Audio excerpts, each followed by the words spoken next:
Assalamualaikum warahmatullahi wabarakatuh. Nama saya Muhammad Arya Yuda Pratama dari 10 MIPA 2 akan menjelaskan tentang Kerajaan Kediri. Kerajaan Kediri atau Kerajaan Panjalu adalah sebuah kerajaan besar yang terletak di daerah Jawa Timur yang berdiri pada abad ke-12 yang terdapat di Jawa Timur antara tahun 1042 sampai 1222. Kerajaan ini berpusat di kota Daha yang terletak di sekitar kota Kediri sekarang. Kerajaan ini merupakan bagian dari Kerajaan Mataram kuno. Pusat kerajaan terletak di tepi Sungai Brantas yang pada masa itu telah menjadi jalur pelayaran yang ramai. Kota Daha sudah ada sebelum Kerajaan Kediri berdiri. Daha merupakan singkatan dari Dahanapura yang berarti kota api. Nama ini terdapat dalam prasasti Pamuatan yang dikeluarkan Erlangga tahun 1042. Hal ini sesuai dengan berita dalam serat Calon Arang bahwa saat akhir pemerintahan Erlangga, pusat kerajaan sudah tidak lagi berada di Kahuripan, melainkan pindah ke Daha.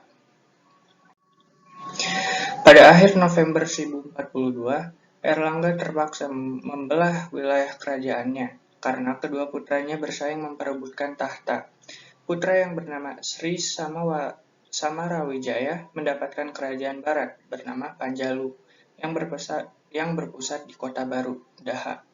Sedangkan putra yang bernama Panjigarasakan mendapatkan kerajaan timur bernama Janggala yang berpusat di Kota Lama, yaitu Kahuripan. Pada tahun 1052 Masehi, terjadi peperangan perebutan kekuasaan di antara kedua belah pihak. Pada tahap pertama, Panjigarasakan dapat mengalahkan Samarawijaya, sehingga Panjigarasakan berkuasa. Di Janggala, kemudian berkuasa raja-raja pengganti Panjigarasakan tahun 1059 Masehi, yang memerintah adalah Samaratsaha. Akan tetapi, setelah itu tidak terdengar berita mengenai kerajaan Panjalu dan Jenggala. Baru pada tahun 1104 Masehi, tampil kerajaan Panjalu sebagai rajanya Jayawangsa. Tahun 1117 Masehi, Bameswara tampil sebagai Raja Kediri. Prasasti yang ditemukan antara lain Prasasti Padlegan dan Panumbangan. Isinya yang penting tentang pemberian status perdikan untuk beberapa desa. Pada tahun 1135 Masehi, tampil raja yang sangat terkenal, yakni Raja Jayabaya. Ia meninggalkan 3 prasasti penting, yakni prasasti Hantang atau Ngantang, Talat, dan prasasti Desa Jepun. Prasasti Hantang memuat tulisan Panjalu Jayati, artinya Panjalu menang. Hal itu mengenang kemenangan Panjalu atas Jenggala. Jayabaya telah berhasil mengatasi berbagai kekacauan di kerajaan. Di kalangan masyarakat Jawa, nama Jayabaya sangat dikenal karena adanya ramalan atau jangka Jayabaya. Pada masa pemerintahan, Jayabaya telah diubah kitab Batarayuda oleh Empu Sedah dan kemudian dilanjutkan oleh Empu Panuluh. Perkembangan politik, sosial, dan ekonomi. Setelah kerajaan stabil, Jayabaya mulai menata dan mengembangkan kerajaannya. Kehidupan kerajaan Kediri menjadi teratur, rakyat hidup makmur, mata pencaharian yang penting adalah pertanian dengan hasil utamanya adalah padi.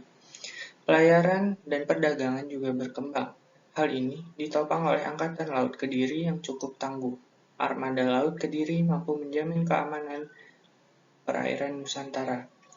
Di Kediri telah ada Senopati Sarwajala, yaitu Panglima Angkatan Laut. Barang perdagangan Kediri antara lain emas, perak, gading, kayu cendana, dan pinang.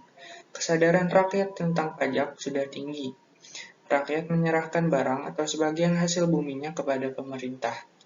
Menurut berita Cina dan kitab Lingwai Taita, diterangkan bahwa dalam kehidupan sehari-hari, orang-orang memakai kain sampai di bawah lutut.